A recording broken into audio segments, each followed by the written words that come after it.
Hello everyone, welcome to my channel commerce mentor. पढ़ाई start करने से पहले I want to share a thing that I am recording this video just because only of my students because they are the people who motivated me to record the video. So this video dedicated to all my students who helped me in initiating the task and thanks to all of them. तो अब पढ़ाई की बात करते हैं. Today we are going to start study about chapter first of business studies. तो business studies क्या है बेसिकली. तो हम जब किसी से भी पूछते हैं कि what is the meaning of business, तो somebody says that purchasing and selling of goods and services. पर बिज़नेस सिर्फ ख़रीदना और बेचना नहीं होता है, इसके अलावा भी बहुत कुछ होता है बिज़नेस में. तो to know business in detail we have to first study about business. So that's why in business studies we study about business in detail form. इसी से रिलेटेड हमारा फर्स्ट चैप्टर है nature of business, nature and purpose of business.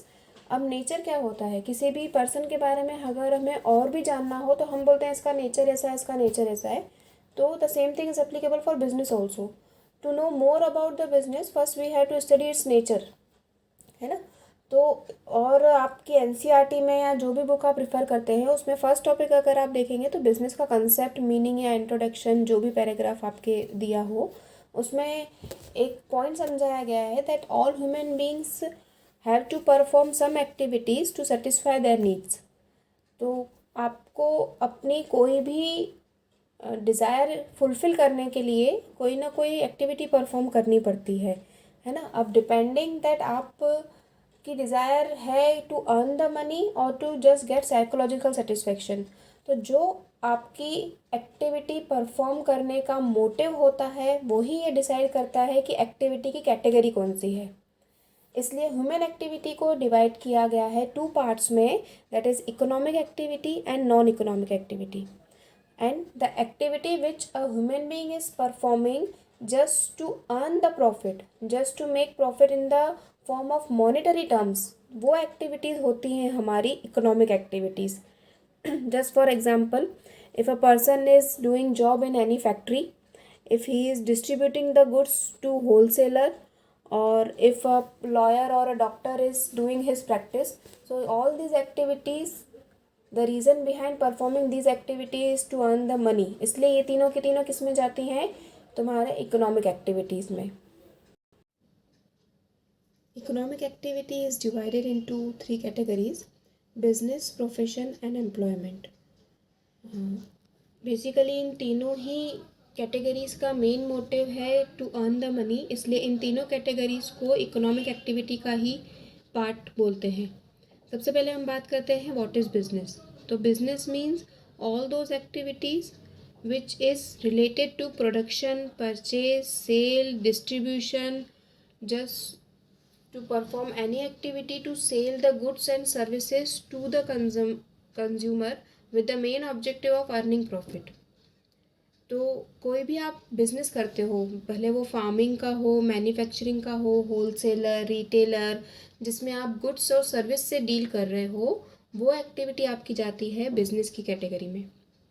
Second category is profession. Profession means that activity which require higher skills of knowledge, जिसको हम degrees बोलते हैं. ऐसी कोई एक्टिविटी जिसको कोड ऑफ कंडक्ट के थ्रू परफॉर्म किया जाता है. कोड ऑफ कंडक्ट क्या होता है, मीन्स रूल्स एंड रेगुलेशंस बताती हैं जो डॉक्यूमेंट्स उस प्रोफेशन से रिलेटेड, उसको हम बोलते हैं कोड ऑफ कंडक्ट. तो ऐसी एक्टिविटीज़ जो प्रोफेशनल बॉडीज़ या प्रोफेशनल इंस्टीट्यूशंस ने बना के रखी हैं, जिसको आपको ये एक्टिविटी परफॉर्म करते टाइम ये कोड ऑफ कंडक्ट फॉलो करने पड़ते हैं, उन्हीं को ही हम बोलते हैं प्रोफेशन. तीसरा पॉइंट इसमें होता है कि कोई भी एग्जाम्पल आप लीजिए, जैसे लॉयर हो गया, डॉक्टर हो गया, या कोई सीए हो गया, ये सारे किसी न किसी गवर्नमेंट रिकॉग्नाइज्ड इंस्टीट्यूट के अंडर ही रजिस्टर्ड होते हैं. तो ऐसी जो लोग एक्टिविटी परफॉर्म करते हैं, that all activity comes in the category of profession. Third है आपका एम्प्लॉयमेंट. एम्प्लॉयमेंट मीन्स वो एक्टिविटी जो आप किसी के अंडर में फॉलो कर रहे हो, है ना, जिसको हम जॉब बोलते हैं, जिसको हम सर्विस बोलते हैं. जिसमें आप ऑर्डर लेते हैं अपने बॉस से और जैसा आपका बॉस कहता है आप एज इट इज़ वो परफॉर्म करते हैं and at the end of the month आपको सैलरी मिल जाती है या वेजेस मिल जाती हैं। वो एक्टिविटीज़ किस में आती हैं? आपकी एम्प्लॉयमेंट में।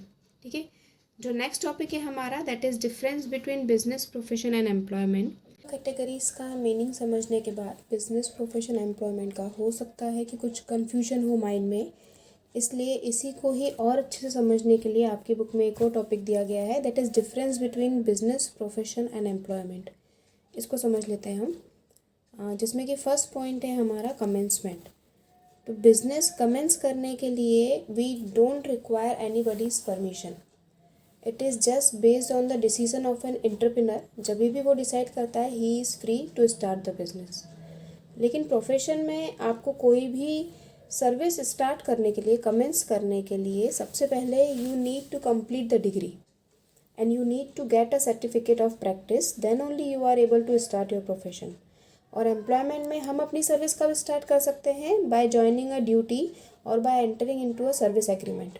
जब भी हम इंटरव्यू देने जाते हैं, जब हमें सर्विस एग्रीमेंट साइन किया जाता है, तब से ही हमारी एम्प्लॉयमेंट शुरू हो जाती है। सेकेंड है क्वालिफ़िकेशन के बेसिस पे। बिजनेस में कोई क्वालिफ़िकेशन रिक्वायर्ड नहीं होती है। आप स्कूल पास हैं, कॉलेज पास हैं या जो भी डिग्री है नहीं है, उसके बावजूद भी आप बिज़नेस स्टार्ट कर सकते हैं। लेकिन प्रोफेशन के लिए आपको हायर डिग्रीज़ लगती हैं और ट्रेनिंग की भी रिक्वायरमेंट होती है। एम्प्लॉयमेंट में जिस टाइप का जॉब है, जॉब का जो नेचर है, उस पर डिपेंड करता है कि एम्प्लॉयमेंट में डिग्री या क्वालिफ़िकेशन कितनी रिक्वायरमेंट है। इन्वेस्टमेंट की बात करें थर्ड पॉइंट की, बिजनेस में कैपिटल रिक्वायरमेंट या इन्वेस्टमेंट या पैसा डिपेंड करता है कि उसका स्केल कितना है। स्मॉल स्केल बिजनेस है तो आपको कम पैसा चाहिए, लार्ज स्केल बिजनेस है तो यू रिक्वायर मोर मनी। लेकिन प्रोफेशन में आपको इन्वेस्टमेंट की रिक्वायरमेंट लिमिटेड अमाउंट में होती है। अगर किसी डॉक्टर, सीए या लॉयर को अपना एक केबिन ओपन भी करना है या क्लिनिक ओपन भी करना है, तो बस उसे स्टार्ट करने के लिए जो लिमिटेड इन्वेस्टमेंट चाहिए रहता है that is only the sufficient amount. Employment में नो कैपिटल रिक्वायरमेंट, कभी भी आप इंटरव्यू आज अच्छा परफॉर्म करिए, जॉब ज्वाइन करते टाइम आपको कोई पेमेंट नहीं करना पड़ता है, लेकिन 1 महीने के बाद आपको पेमेंट मिलता ज़रूर है। फोर्थ पॉइंट की बात करें तो it is basis of discussion is on risk. Business में बहुत ज़्यादा रिस्क रहती है, काफ़ी सारी चीज़ें बदलती रहती हैं बिजनेस में, इसलिए तीनों कैटेगरीज में business is the activity which has involve lot and lot of risk. Profession में बिजनेस के कंपैरिजन में कम रिस्क होता है, क्योंकि ये बहुत कम चांसेस हैं कि अगर आपके पास हायर डिग्रीज है, हायर क्वालिफिकेशन है, उसके बावजूद भी कभी आपको लॉस हो जाए। एम्प्लॉयमेंट की बात करें तो इसमें ऐसा लिखा हुआ है कि there is no risk involve. ऐसा इसलिए है क्योंकि अगर आपने इंटरव्यू क्लियर किया है and you are performing your job perfectly, तो फिर कोई भी आपको आपकी जॉब से निकालता नहीं है अनटिल एंड अनलेस बहुत ही ज़्यादा क्राइसिस हो जाए। तो इसलिए नो रिस्क होती है एम्प्लॉयमेंट में। फिफ्थ की बात करें ट्रांसफ़र ऑफ इंटरेस्ट में, इसका मीनिंग ये होता है कि जो बिजनेस है या जो एक्टिविटी है उसको आप ट्रांसफ़र कर सकते हैं कि नहीं कर सकते हैं। अब बिज़नेस को तो इजीली हम ट्रांसफ़र कर सकते हैं, जैसे कोई शॉप है हमारी तो फादर के बाद उनका बेटा संभालता है वो शॉप को, तो मतलब बिज़नेस इजीली ट्रांसफ़र हो सकता है। लेकिन क्या प्रोफेशन में भी ऐसा हो सकता है? क्या डॉक्टर का बेटा अगर उसके पास डिग्री नहीं हो तो भी वो डॉक्टर बन जाएगा क्या? नहीं, वो कब बनेगा? जब उसके पास डिग्रीज होंगी तो इसलिए ट्रांसफ़र ऑफ इंटरेस्ट प्रोफेशन में पॉसिबल नहीं है और एम्प्लॉयमेंट में भी नहीं है। क्यों? क्योंकि जो सर्विस कॉन्ट्रैक्ट होता है उसमें उस पर्सन ने ज्वाइन करने के लिए साइन किया रहता है, ना कि उसकी आने वाली जनरेशन ने। ठीक है। सिक्स्थ है मेन ऑब्जेक्टिव की बात करें, बिजनेस का main objective to earn the profit. Profession में भी होता है अर्निंग करना मनी के रिलेटेड, लेकिन मेन ऑब्जेक्टिव प्रोफेशन का ये होता है कि आपको पहले सर्विस देनी रहेगी लोगों को और उसके बाद अपने प्रोफेशन से रिलेटेड या प्रॉफिट से रिलेटेड सोचना रहेगा। और एम्प्लॉयमेंट में मेन ऑब्जेक्टिव रहता है टू सेटिस्फाई द एम्प्लॉयर। जो भी एम्प्लॉयर आपको काम दे रहा है उसके अकॉर्डिंग आप उसको काम करके दीजिए, वो उसका मेन ऑब्जेक्टिव रहता है। Seventh point code of conduct. जैसा कि मैंने मीनिंग के टाइम पे भी बताया था, कोड ऑफ कंडक्ट मीन्स वो डॉक्यूमेंट जो उस प्रोफेशन या उस एक्टिविटी से रिलेटेड रूल्स एंड रेगुलेशंस बताए। तो बिज़नेस परफॉर्म करते टाइम कोई रूल्स रेगुलेशंस फॉलो करने का रिस्ट्रिक्शंस नहीं होता है, इसलिए बिज़नेस में कोई कोड ऑफ कंडक्ट भी नहीं होता है। लेकिन हर प्रोफेशन के लिए कोड ऑफ कंडक्ट दिया हुआ है, भले वो लॉयर हो, डॉक्टर हो, जो भी उस प्रोफेशन से रिलेटेड प्रोफेशनल एसोसिएशंस होती हैं, उन्होंने रूल्स रेगुलेशंस बना के रखे हैं और जो कि कोड ऑफ कंडक्ट के फॉर्म में हमको फॉलो करने पड़ते हैं। एम्प्लॉयमेंट में जो आपने एग्रीमेंट साइन किया है, उस एग्रीमेंट में जो टर्म्स एंड कंडीशंस लिखी रहती हैं वो ही आपके लिए रूल्स रेगुलेशंस होती हैं, वही आपके लिए कोड ऑफ कंडक्ट होता है और वही हर एम्प्लॉय को फॉलो करना पड़ता है। 8th point, nature of work. Business में प्रोडक्शन, सेलिंग, डिस्ट्रीब्यूशन, जो भी एक्टिविटी आप परफॉर्म करते हैं अपना गुड्स बेचने के लिए, वो सारी एक्टिविटीज़ बिजनेस में आती हैं।